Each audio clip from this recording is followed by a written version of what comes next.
বাংলাদেশের রাজনীতিতে আওয়ামী লীগ বিএনপি যেন বিপরীত মেরুর দুটি নাম। তেল আর জল যেমন মেশানো যায় না, দল দুটির অবস্থা খানিকটা তেমন। একদল আরেক দলের বিরোধিতা করাই যেন ধর্ম। দল দুটির নেতাদের মাঝেও সম্পর্ক যেন চিরশত্রুর। কিন্তু রাজনীতির মাঠে চিরশত্রু এই দু দলের নেতাদের মাঝে এবার গোপন বৈঠকের খবর পাওয়া গেছে।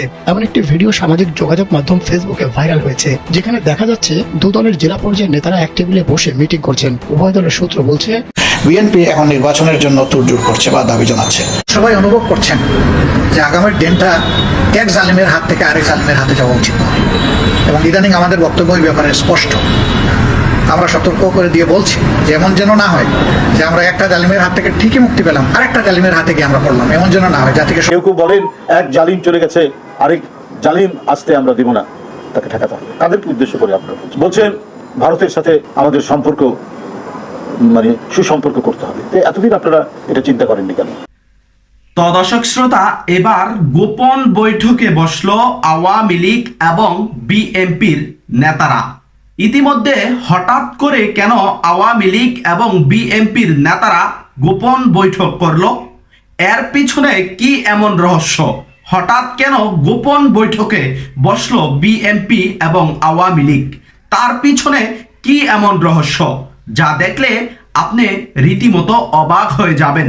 তো দর্শক শ্রোতা, আমরা এই ভিডিওর মাঝে আপনাদেরকে দেখাবো হঠাৎ করে কেন আওয়ামী লীগ এবং বিএনপির নেতাদের গোপন বৈঠক হয়েছে, এর পিছনে কি এমন রহস্য। এই ফুটেজটি দর্শক শ্রোতা প্রথমেই দেখব। তো দর্শক শ্রোতা, আরেকটি খবর হচ্ছে এবার ভারতের নির্দেশেই কি তাহলে আওয়ামী লীগ এবং জামায়াত ঐক্যবদ্ধ হচ্ছে? এবার কি তাহলে ভারতের পুরো শক্তি পাচ্ছে জামায়াতে ইসলাম? জামায়াতে ইসলাম কি আওয়ামী লীগের সাথে একজোট হয়ে নির্বাচন করবে? এবার কি তাহলে জামায়াতে ইসলাম এবং আওয়ামী লীগ এক হয়ে রাজপথে নামবে? তো দর্শক শ্রোতা, এই নিয়ে কিন্তু সামাজিক যোগাযোগ মাধ্যমে আলোচনা এবং সমালোচনার ঝড় বয়ে যাচ্ছে। তো দর্শক শ্রোতা, ইতিমধ্যে বিএনপির সিনিয়র মহাসচিব রুহুল কবির রিজভী জামায়াতকে একের পর এক হুঁশিয়ারি দিচ্ছে। জামায়াত নাকি এবার আওয়ামী লীগের সাথে বন্ধুত্ব করতে যাচ্ছে, জামায়াত নাকি এবার ভারতের সাথে বন্ধুত্ব করতে যাচ্ছে।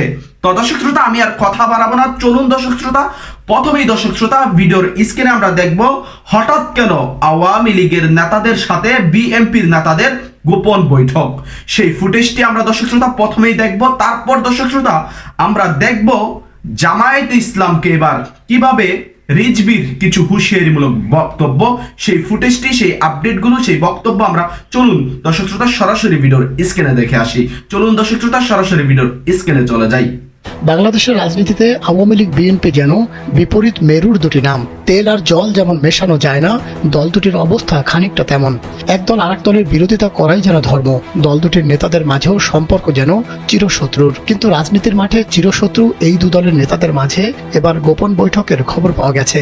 এমন একটি ভিডিও সামাজিক যোগাযোগ মাধ্যম ফেসবুকে ভাইরাল হয়েছে, যেখানে দেখা যাচ্ছে দু দলের জেলা পর্যায়ে নেতারা এক টেবিলে বসে মিটিং করছেন। উভয় দলের সূত্র বলছে, ঘটনাটি সিরাজগঞ্জ জেলা বিএনপির নেতা মতিউর রহমান সরকারের বিরুদ্ধে আওয়ামী লীগের নেতাকর্মীদের সাথে আঘাতের অভিযোগ উঠেছে। বিষয়টি নিয়ে বিএনপি নেতাকর্মীদের মাঝে মিশ্র প্রতিক্রিয়া দেখা দিয়েছে।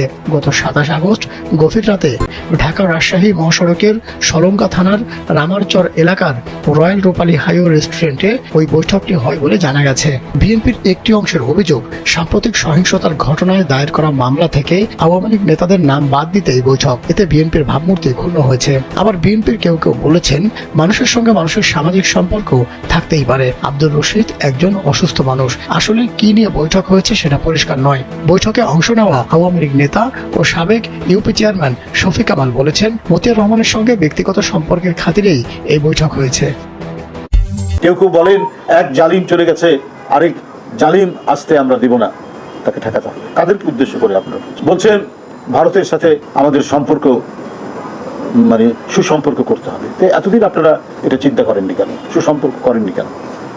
আবার বলছেন যে বাংলাদেশের ইয়েকে কি বলে যে পতিত স্বৈরাচারকে ক্ষমা করে। এই যে কথাগুলো, এই কথাগুলো তো এই গণতান্ত্রিক আন্দোলনে আমি যদি আরো মনে করি, আজকে যে ইলিয়াস আলী বলেন, চৌধুরী আলম বলেন, এখান থেকে শুরু করে চৌধুরী কি বলে যে হিরু বলেন, এরপরে আবরার, কত ছাত্র জনতা, রাজনীতিবিদ, শ্রমিক, মেধাবী ছাত্র আমরা থেকে শুরু করে এই যে ফাইয়াজ, আবু সাইদ, মুগ্ধ, রায়হান, এদের শহীদি আত্মদানের সাথে এটা কি বেইমানি হয় না? ভারতের সাথে বাংলাদেশের রাজনৈতিক দল যারা আছেন কারা শত্রুতা করতে চান? কেউ তো শত্রুতা করতে চায় না, প্রতিবেশী সুলভ সম্পর্ক।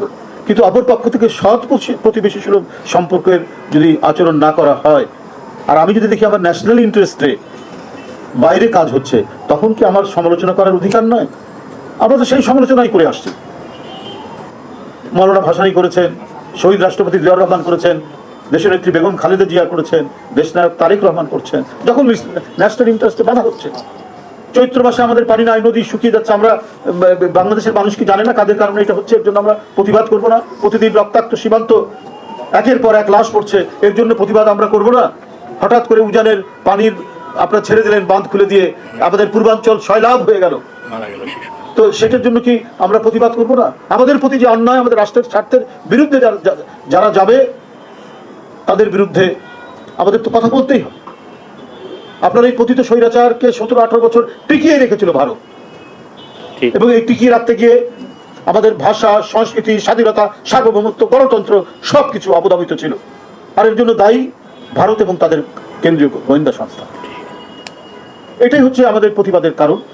আমরা আমাদের দেশ, আমাদের ইতিহাস, ঐতিহ্য, সংস্কৃতি, আমাদের রাজনৈতিক পলিটিক্যাল ডেভেলপমেন্ট, আমাদের আন্দোলন সংগ্রাম, আমাদের বিপ্লব, সবকিছু মিলেই আমরা আমাদের রাষ্ট্র আমরা পেয়েছি। অন্য রাষ্ট্রের এখানে হস্তক্ষেপের কি আছে? তাদের তো নিজস্ব রাষ্ট্র আছে, তারা তাদের নিজস্ব রাষ্ট্রের বিকাশ তারা ঘটাক, আমরা আমাদের রাষ্ট্রের বিকাশ ঘটাবো। কিন্তু অন্য কোনো রাষ্ট্রের যদি হস্তক্ষেপ হয়, একজন জাতীয়তাবাদী মানুষ হিসাবে প্রত্যেকটি মানুষ তো এটা ভালো চোখে দেখবে না, কখনোই এটাকে ভালো চোখে দেখবে না। আমরা যদি আতাতের রাজনীতি করতাম তাহলে না হয় বোঝা যেত, তখন বোঝা যেত না যে মুদ্রার এপিট ওপিট। কিন্তু আমরা যে তাদের কাছ থেকে বহু যোজন দূরে, আমরা গণতন্ত্রে বিশ্বাসী, বহুদলীয় গণতন্ত্রে বিশ্বাস আমাদের হচ্ছে নীতি, আমাদের দর্শন। শেখ হাসিনা এবং আওয়ামী লীগ বিশ্বাস করে এক দল, সবসময় যখনই ক্ষমতা এসছে হয় বাকশালের নামে, না হলে সমস্ত মিডিয়াকে নিয়ন্ত্রণ করে, সমস্ত রাজনৈতিক দলকে দমন করে ওই একদলীয় ব্যবস্থায় চালিয়েছেন শেখ হাসিনা, তার পিতার মতো। বিএনপির চিন্তা, চেতনা, রাজনৈতিক দর্শন বহুমাত্রিক, বহুদলীয় চেতনা। এই হিটলার যারা গ্যাস চেম্বারের মতো আয়নাঘর বানিয়ে মানুষকে অদৃশ্য করেছে অথবা বছরের পর বছর আটকে রেখেছে, তাদের সাথে এটার জন্য যারা দায়ী তারা বিচারের বাইরে থাকবে। তাদের সাথে আঘাত করা মানে শহীদদের রক্তের সাথে সম্পূর্ণরূপে বিশ্বাসঘাতকতা করা। তো দর্শক শ্রোতা, ভিডিওর স্ক্রিনে কিন্তু আপনারা কিছু চাঞ্চল্যকর ফুটেজ, চাঞ্চল্যকর বক্তব্য দেখতে পেলেন।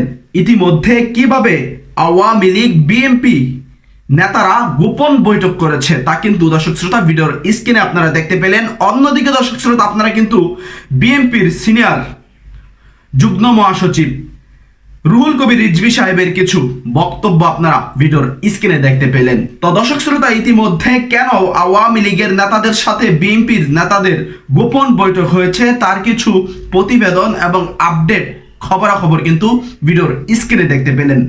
তো দর্শক শ্রোতা, এবার এতদিন পর ভারতের সাথে সুসম্পর্ক কেন জামায়াতের আমির করছে? এবার কি তাহলে ভারতের নির্দেশে, ভারতের কথায় আওয়ামী লীগকে সাধারণ ক্ষমা করেছে জামায়াতে ইসলাম?